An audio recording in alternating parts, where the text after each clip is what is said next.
Hello, नमस्कार. मी सोनाली. सगळ्या माझ्या गोडताईंचं, मैत्रिणींचं अगदी मनापासून स्वागत आहे. सर्वांना श्री स्वामी समर्थ. सगळ्या जणी कशा आहात? काल आपण घेतलेली होती सुट्टी. काहीतरी महत्त्वाची कामं जी आहेत ती करण्यासाठी गेलेलो होतो. शुक्रवार आणि शनिवार मला कुठलाही ब्लॉग जमला नाही, काहीही जमलं नाही. आजचा व्हिडिओ तुम्हाला आजच येत आहे. आज आहे रविवार. तर सकाळी उठले आणि रविवार म्हणले की थोडासा डिले असतो, कारण कोणाची एवढी गडबड नसते आणि तुमचे दादा पण जाणार नव्हते. त्यामुळे ना आज डबा असं काही नव्हतं माझ्या मागं, कारण रविवार मुलांना सुट्टी, दादांचं पण हे नव्हतं. म्हणून म्हणले निवांत करावं आणि निवांतच थोडंसं उठले, निवांतच कामाला सुरुवात केली. रेग्युलर जशी असते तशी नाही, कारण कसं असते की रविवारचा दिवस मी जसं तुम्हाला म्हणलं की तो एक दिवस, आणि ज्यावेळेला दादांना सुट्टी असते ना त्यावेळेला माझी थोडीशी म्हणजे बऱ्यापैकी असतं रुटीन. नाहीतर एरवी मग खूप असतं, कारण वेळेत जावं लागतं, वेळेत हे करावं लागतं. रोज सकाळ आणि संध्याकाळ आपल्या घरामध्ये कापूर जो आहे तो नक्की जाळावा, मग तो कुठल्याही आणि कशाही असू दे. कोण देवघरामध्ये करतं, देवघर ह्याच्यातला ना म्हणजे कापूर जो आहे ना त्याचा धूर थोडासा जास्त होतो, त्यामुळे मी तिथे जास्त वापरत नाही, कमी प्रमाणात वापरते. आणि इकडं जे आहे ना तिकडं मात्र भरपूर वापरते, जेणेकरून वास जो आहे तो वरतीपर्यंत जातो. त्याच्यानंतर माझं जे काय आहे अफ्रेश, याच्याबद्दल मी माहिती दिलेली आहे ताईंनो. आणि आज देवपूजेला घेतले, कारण का जर गडबड नसेल तर मग मी माझी देवपूजा जी आहे ती सकाळी करून घेते, बाकी सगळं काही करायच्या आधी. पण ज्या दिवशी मुलांचा डबा आणि दादांचा डबा असतो त्या दिवशी मात्र मी या सगळ्याला मागं ठेवते आणि जे काय असेल ते पहिला डबा. कारण हे बघा, मला माहीत नाही आहे बऱ्याच जणांचं काय असेल घरातलं काय नाही. माझं तरी असं आहे बघा, की एका गृहिणीवर किंवा एखाद्या घरातल्या कर्त्या स्त्रीवर अवलंबून असतं की त्या घरातली माणसं वेळेत जाणं, त्यांच्या कामामध्ये वेळेत जे काय आहे ते मिळणं. कारण तुम्ही योग्य वेळी उठता, तुम्ही योग्य वेळी काम करता, तुम्ही रुटीनमध्ये राहता, तेव्हा स्कूलला जाणारी व्यवस्थित स्कूलला जातात, कामावर जाणारी व्यवस्थित कामावर जातात. त्यामुळे सगळं जे आहे ना, जे काय बाहेर जाणारी, काम करून कमवून आणणारी, शिक्षण घेणारी जेवढी काय आहे ते तुमच्यावर डिपेंड आहे. त्यामुळे तुम्ही परफेक्ट आणि ओके असेल तर त्यांना कुठेही कधीही लेट होत नाही, ना कुठला गोंधळ होत नाही. मी आज देव क्लीन करून घेतले. जसं म्हटलं की तुम्हाला रविवारच्या रुटीनमध्ये ना मी शक्यतो ठेवले, कारण आता गुरुवार शुक्रवार माझे कुठलेही व्रत वैकेलं सुरू नाहीत. त्यामुळं धनलक्ष्मी कुंचनबद्दल भरपूर कमेंट होत्या की ताई एकदा डिटेल्समध्ये शेअर कर. मी केलेलं आहे, पण माझ्या नवीन ताईंसाठी शेअर करते. खाली डिश, त्याच्यामध्ये जे काय असेल ते कॉईन घ्यायचे आहेत. 1 रुपये, 5 रुपये, 10 रुपये कोणते असू दे, जेवढं होईल तेवढे घ्या. याच्यापेक्षा जास्त घेतले तरी पण चालतील. आणि कुंचन जो आहे त्याला हळदी कुंकू लावून घ्या, आणि त्याच्यानंतर सुरुवातीला त्याच्यामध्ये हळदी कुंकू टाकायचं आणि मग तांदूळ मूठ होईल एवढं किंवा एखाद्या भांड्याने तांदूळ घालायचं आहे. तांदूळ टाकल्यानंतर आपल्याला पुन्हा हळदी कुंकू व्हायचं, आणि जेवढं काही साहित्य आहे ते मी कमीत कमी 3 वेळा तरी भरते बघा. म्हणजे 3 वेळा तांदूळ घालते आणि 3 वेळा हळदी कुंकू वाहते. म्हणजे आता मी माझ्या पद्धतीने हे शेअर केलेलं आहे. मला काही यातलं जास्त माहीत नाही. जसं मी म्हणले की आता तुरत आलेलं आहे, माझ्यापेक्षाही बऱ्याच जणांकडे आधीच आहे हे, त्या सेवा करतात. पण कसं आहे की आता मी म्हणजे माझ्याकडे आलेलं आहे, मी घेतलेलंच आहे, तर मी कशा पद्धतीने करते, कदाचित याच्यामध्ये थोडंफार वेगळं असू शकतं. आणि जरी कोणाला काय वाटलं तरी पण त्यांनी जरूर शेअर करावं. आणि ज्यांच्याकडून आणलं त्यांनी मला सांगितलेलं की योग्य आहे, परफेक्ट. तर जेवढं साहित्य आहे याच्यामध्ये आता गुंजा वगैरे भरपूर सारं साहित्य आहे. त्याच्यासाठी जो डिटेल्स व्हिडिओ आहे तो तुम्ही जर बघितला तर बरं होईल. आणि मला कितीला बसलं मी तेव्हा पण सांगितलेलं आहे, आता पण सांगते, 2100 रुपयाला मला हा पूर्ण सेट जो आहे तो बसलेला आहे. आता हे माझ्याकडे कसं आलं, काय आलं, हे पण मी डिटेल्समध्ये शेअर केलेलं आहे. जी वस्तू यायची आहे ती येतेच. असो, सेवा घडते. मग शुक्रवार, मंगळवार आज मी तुम्हाला शेअर करत आहे, आणि सोबतच मला क्लीन करायचं होतं सगळं. त्यामुळे मग मी पुन्हा हे कुंचन जे आहे ते भरत आहे. पौर्णिमा वगैरे जे असतात ना, वार शुभ, त्याला तुम्ही करू शकता. आणि आज सगळ्या लिक्विडची लिंक मी डिस्क्रिप्शन बॉक्समध्ये देते. सोबतच व्हॅक्यूम क्लीनरची सुद्धा लिंक देत आहे. म्हणजे खूप कमेंट होत्या, खूप म्हणजे खूप कमेंट असतात की लिंक दे. आणि व्हॅक्यूम क्लीनरची तर लिंक परवा मागितलेलीच होती. सोबत हे जे लिक्विड वगैरे, तर हे चांदीच क्लीन करण्याचं जे लिक्विड आहे हे एकदम बेस्ट. सगळ्या लिक्विडमध्ये मला जे आवडलेलं जे आहे ना ते हे एक आहे, आणि नळाचं एक आहे. म्हणजे त्याला कुठंच काही नाही आहे, थोडंसं टाकलं की लगेच क्लीन होतं. बघू शकता तुम्ही. कॉटनचा कपडा घ्या किंवा कॉटन घ्या आणि त्याने घासा. अगदी हलक्या हाताने जरी केलं तरी, चांदी असो तुमचं काही असू दे, खूप छान, खूप सुंदर क्लीन होतं. म्हणजे कमी वेळेमध्ये बाकीचे इतर काही न करावं लागता. ड्रॉवर जे आहेत ना, ते आज मी क्लीन करणार आहे. तर त्याच्यासाठी सगळं साहित्य काढले. हे जे 2 दिसतात ना बांधलेले, ते आहेत ग्रंथ. काही ताईंच्या कमेंट होते, की "ताई ग्रंथ म्हणजे बांधून ठेवू नको वगैरे, कापड असं हे कर." तर हो, त्याला पिवळी वस्त्र जे आहे ते मी आणणार आहे आणि त्याच्यामध्ये मग ते गुंडाळून ठेवणार आहे. थोडक्यात मी झलक देते, कारण नवीन ताईंच्या कमेंट होत्या, की ह्याची टूर दे, टूर दे. तर मी ऑलरेडी आधीमध्ये अशा भरपूर वेळा शेअर केलेलं आहे. त्यामुळे देवघराची अशी खास काही टूर नाही. माझं रोज तुम्हाला दिसतच असतं. त्याच्यापेक्षा वेगळं इथं काहीच नाहीये.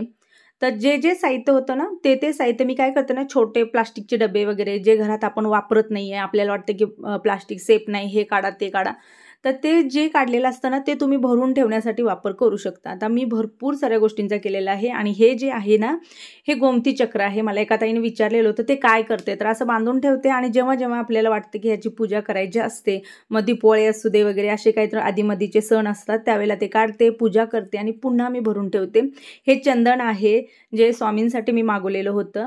त्याच्यानंतर छोटं-मोठं हळदी-कुंकू वगैरे खूप सारं साहित्य, त्याला पण मी घरातलेच छोटे-मोठे डबे जे तुपाचे, ह्याचे, त्याचे आलेले होते.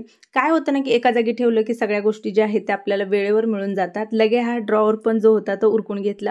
कडेला एक डबा दिसत आहे, स्टीलचा डबा. त्याच्यामध्ये तुम्ही पाहिलं कुंकू होतं, तर ते कुंकू कशाचं होतं? तर ते कुंकू ना, कुंकुमार्चन करताना जे वापरल्यात येतं ना ते कुंकू, मी तेच कुंकू डबल वापरते आणि याच्यामध्ये सगळी देवाची वस्त्र आहेत, छोटी असू दे, मोठी असू दे. आणि हा जो मुखवटा आहे ना, हा मी माधवा रोडला घेतलेला होता. 450-500च्या आसपास घेतलेला होता. झाले त्याला वर्ष, 2 वर्ष होत आले असतील. नलिनी शॉप जे आहे ते परवा काही ताई म्हणत होत्या, आम्ही गेलतो खरं आम्हाला सापडलेलं नाही. तर तुम्ही ना तिथं गेल्यानंतर कोणालाही विचारा. महालक्ष्मीच्या मंदिराच्या बरोबर समोरच्या साईडला जी कमान आहे ना, त्या साईडला. त्याच्यानंतर बाहेरचं जे राहिलेलं होतं ते आज क्लीन करत आहे आणि चपला, बूट जे काही ठेवतं, ब्रँड कोणता आहे चप्पल स्टँडचा, तर नीलकमल आहे. तुम्ही सर्च मारा, लगेच तुम्हाला मिळून जाईल. 4,500च्या आसपास तुम्हाला मिळेल ते. आपल्याला तेवढ्यालाच बसलेलं आहे. बेलाचं झाड जे होतं ते इकडं मी शिफ्ट केलेलं आहे, कारण तिकडून जाता येताना हात लागून, हे लागून पानं जी आहेत ना थोडीशी फाटल्यागत दिसली मला.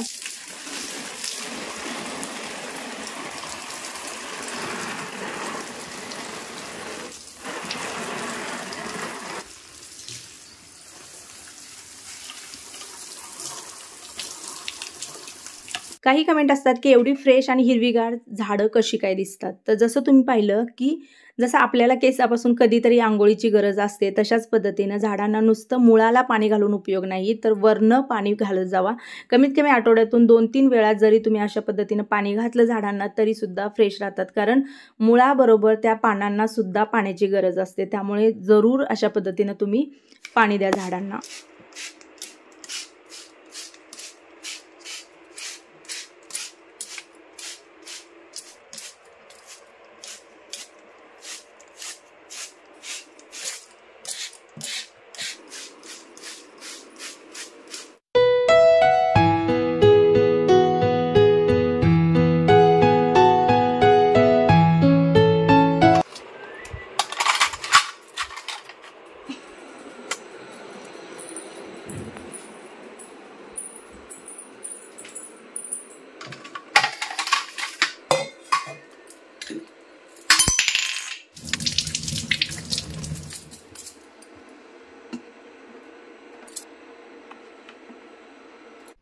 बऱ्याच दिवसानंतर जोपर्यंत फुल होत नाही तोपर्यंत काढायचं नाही म्हणलेलं होतं. हे साईचं जे भांडं आहे ना, हे बाहेर काढलेलं आहे मी. आता मिक्स करणार आहे, ठेवणार. साईचं तूप काढायचं म्हणजे थोडंसं असं हे वाटतं, कारण मी सांगितलेलं आहे तुम्हाला, की सगळ्या गोष्टी बऱ्यापैकी जमतात. पण लोणी का कोणास ठाऊक निघत नाहीये. भरपूर साऱ्या ताईंनी मला याच्या आधी सुद्धा कमेंट केलेलं आहे, "ताई असं कर, तसं कर." कधी निघतं आणि कधी फसतं. असं होतं. कोणाकोणासोबत होतं जरूर सांगा. आता उपाय तर भरपूर साऱ्या ताईंनी सांगितलेत. बघूया आता निघालं काय होतंय. पण त्याच्या आधीच माझ्या लक्षात आलं, की ह्या गोळ्या ज्या आहेत त्या मला टाकून ठेवायच्या होत्या. हे रूम फ्रेशनर म्हणून सुद्धा आपण टॉयलेट, बाथरूममध्ये सुद्धा, घरामध्ये सुद्धा कुठेही वापरू शकतो. ओपन ठेवायचं नाही, लगेच गोळी उडून जाते. एखादा टिश्यू पेपर घ्या, रेग्युलर कुठलाही पेपर घ्या आणि त्याच्यामध्ये ना गोल गुंडाळून कोपऱ्यामध्ये ठेवून घ्या. कलरफुल असतात ते कुठल्याही कपड्याला लागू द्यायचे नाहीत, अन्यथा त्याचा कलर जो आहे ना तो तुमच्या कपड्याला लागू शकतो. त्यामुळे एका कोपऱ्यात किंवा एखाद्या वेस्टेज डब्या ज्या असतात ना, मी बाथरूममध्ये तेच केलेलं आहे. काही वेस्टेज डब्या होत्या, त्याला होलं पाडलेलं आहे, त्याच्यामध्ये ठेवून ते बाथरूममध्ये ठेवून दिलेलं आहे. काय होतं ना की आता पावसाळा आहे, कपडे कधी वाळतात कधी वाळत नाहीत, पण असं कडकडीत उन्हाळ्यागत वातावरण नसतं पावसामध्ये. मग कपड्यांचा वास येणं थोडं का काय होईना तुम्हाला जाणवतो. ह्या गोळ्या जर टाकून ठेवल्या किंवा डांबर गोळ्या जर टाकल्या तर अजिबात जाणवत नाही, पण काही जणांना हा वास खूप हार्ड वाटतो, सहन होत नाही. कारण मला एक कमेंट आलेली होती, आम्हाला काय नाही, आम्हाला सवय झालेली आहे.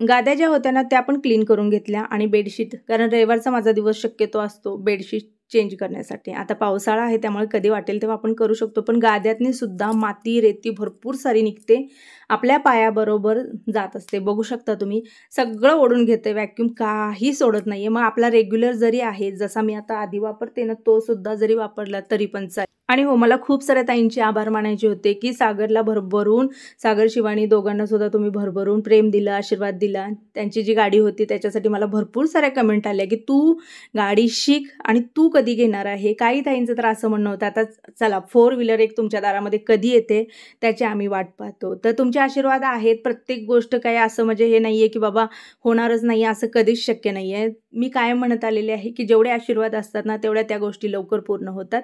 पण असो, जेव्हा होतील तेव्हा होतील, पण तुम्ही भरभरून आशीर्वाद सगळ्यांसाठीच देता, म्हणजे माझ्यासाठीच नाही आहे तर सागरच्या फॅमिलीसाठी सुद्धा देता. त्यासाठी खूप खूप खूप हृदयातून तुमचे आभारी आहे. आणि लवकरच गाडी पण शिकणार आहोत, मी पण शिकणार आहे, चिऊ पण शिकणार आहे. कारण चिऊला 10वी नंतर 9वी नंतर ना 10वीला जी आहे ती त्यांची बस घेऊन जाणार नाही, कारण 10वीचं वेगळं असतं, क्लास वगैरे एक्स्ट्रा असतात वगैरे, सगळं ते त्यांच्या हिशोबानं असतं. त्यामुळे त्या बसचा आणि त्यांचा मेळ लागत नाही. आम्हाला आता सांगण्यात आलेलं आहे की तुम्हाला ती स्वतंत्र सोडावी लागतील, आणावी लागतील. त्यामुळे कुठल्याही परिस्थितीत गाडी शिकल्याशिवाय मला पर्याय राहणार नाही. मग अजून आहे वर्षभर, तेवढ्यात जेवढं होता होईल तेवढं प्रॅक्टिस करणार. आता वेळ नाही असं तर नाही आहे, कारण वेळ आपल्याला जर शिकायचं झालं तर आरामात आपल्याकडे वेळ मिळतो आणि प्रत्येक गोष्ट वेळ काढूनच आपल्याला शिकावी लागते. शिकवणारी जाग्यावर झाली आणि शिकणाऱ्याला वेळ मिळाला की होऊन जाईल. बघूया, जेव्हा शिकेल तेव्हा नक्कीच शेअर करेन. तुम्ही पाहिलं की वॅक्यूम जो आहे तो किती अगदी बारकाईनं क्लिनिंग करतो, म्हणजे कुठलाही कोपरासुद्धा सोडत नाही. ज्याचे त्याचे पार्ट आहेत ते लावायचे आणि क्लीन करायचं. खूप बेस्ट, लिंक दिलेले आहे. साई जी आहे ती काढली मी कडेमध्ये, थोडंसं पाणी घातलं, कारण मी एकदा पळीनं हलवून लोणी काढलेलं. माझ्या एका गोडताईनं सांगितलेलं होतं, मी तशा पद्धतीने काढलं तेव्हा निघालेलं होतं, म्हणून म्हटलं आता पण काढावं, म्हणून केलं. पण नाही, फिरून दमले, शेवटी मिक्सरला फिरवलं. संडे सुट्टी, आज मुलासनी सुट्टी, मला पण सुट्टी, महत्वाच्या कामासाठी बाहेर जायचं आहे, त्यासाठी सुट्टी घेतल्या. तर महत्वाचं पण काम आहे, तोपर्यंत जे काम करायला जाणार आहे त्याला अजून वेळ आहे, तोपर्यंत म्हटलं घरातलं काहीतरी करून घ्यावं. तर आपलं जे शॉप आहे त्या शॉपवर जाणार आता, ताईला वाळत घालण्यासाठी. ताईला वाळत घालण्यासाठी काय बोललं, तसं नाही, ताईला धुणं वाळत घालण्यासाठी तिला हँगिंगचं ब्रॅकेट करून द्यायचे, दोऱ्या अडकवायच्या. तर ते करण्यासाठी आपल्या शॉपवर चालू आहे. जसं तुम्ही मागच्या वेळेस बघितलं होतं व्हिडिओमध्ये शॉप आपलं, तर त्या शॉपमध्ये आता ब्रॅकेट तयार करून आणतो. तयार केलेले तुम्हाला आले की दाखवा, म्हणजे ज्यांना करायचंय. कमी जागेमध्ये त्याचा फायदा आहे, होऊ शकतो. एका ह्याला एकच होणार का? माझ्या तुम्ही अजून म्हणताय ते डोक्यात आलेलं नाही, तुम्ही करून आणा, केल्यानंतर लक्षात येईल. आणि आरू पण चाललाय, त्याला पण घेऊन जाणार, मटेरियल धरायला मागं कोण नाही ना. पण मध्ये करू नको आणि त्याला कशात हात लावू देऊ नका, लांब बसवा बरं का बाळा. पण असं मजा वाटते नाही जायला पप्पांबरोबर. ओके, काल गॅप पडलेला होता, काल खूप साऱ्या ताईंना मी मिस केलं, सगळ्यांनीच मिस केलं. ताईंना नमस्कार, लहानांना आशीर्वाद, मोठ्यांना साष्टांग नमस्कार. हा मोहन खूप सारा प्रेम. सगळी कामं आवरून आज संडे असल्यामुळे मी आलेले होते शेवटला. चेंज वगैरे केलं, दुसरा गाऊन घातला, कारण पाण्यात इकडं तिकडं संपर्क येतो, त्यावेळेला दिवसाला 2 तरी होतातच माझे चेंज. जिरं मोहरीची फोडणी टाकलेली आहे, थोडासा लसूण जो आहे तो घातलेला आहे, कांदा थोडासा मी जास्त घेतलेला आहे, पडवळची भाजी करणार आहे. टोमॅटो घातलेला आहे, थोडंसंच बऱ्यापैकी भाजू द्यायचं आहे आणि त्याच्यानंतर सगळे मसाले जे आहेत ते मी घातलेले आहेत. पडवळची भजी डाळ घालून सुद्धा पडवळ होतं, भरलं पडवळसुद्धा खूप छान होतं. म्हणजे बऱ्याचशा भाज्या ज्या आहेत ना त्या वेगवेगळ्या पद्धतीनं आपण करू शकतो, म्हणजे सतत एक वाटणार नाही आहे. भाकरी जी होत्या त्या मी आधी करून घेतलेल्या होत्या, कारण मला शेरूला जेवायला घालायचं होतं. भाजी म्हटलं नंतर कधी पण केली तर चालते, कारण शेरूचं जे टायमिंग होतं त्या टायमिंगनुसार मी माझी जर रविवार आहे म्हणून जर क्लिनिंगच करत बसली तर मग त्याला वेळ होत होता. आणि भाकरी तो आता खात आहे, म्हणजे मध्यंतरी जे काही त्याला गोळ्या औषधं आम्ही जे काही दिलं ना त्याच्यानंतर बराचसा बदल पडला आहे. म्हणजे तेव्हापासून त्यानं आत्तापर्यंत कधीही ताट सारलं नाही. म्हणजे काहीही असू दे, पहिला भाकरी खात नव्हता, भाकरीचं म्हटलं की असं पलटी मारत होता, पण आता तो सगळं खात आहे. कारण जे काय आपण लिक्विड वगैरे किंवा जे इंजेक्शन दिली, ज्या गोळ्या घातल्या ना त्याने बऱ्यापैकी फरक आहे. आणि आता जखम म्हणा सगळ्याच गोष्टीमध्ये बऱ्यापैकी फरक आहे, कारण मध्यंतरी पुन्हा आणि डॉक्टरांना दाखवलेलं. असो, आजचं जेवण बघू शकता, ज्वारीची भाकरी आहे, थोडंसं तोंडी लावायला पापड, दही घेतलेलं आहे आणि आपली भाजी. असो, ताईंना आवडला असेल तर लाईक जरूर करा. पुन्हा एकदा मनापासून आभारी. श्री स्वामी.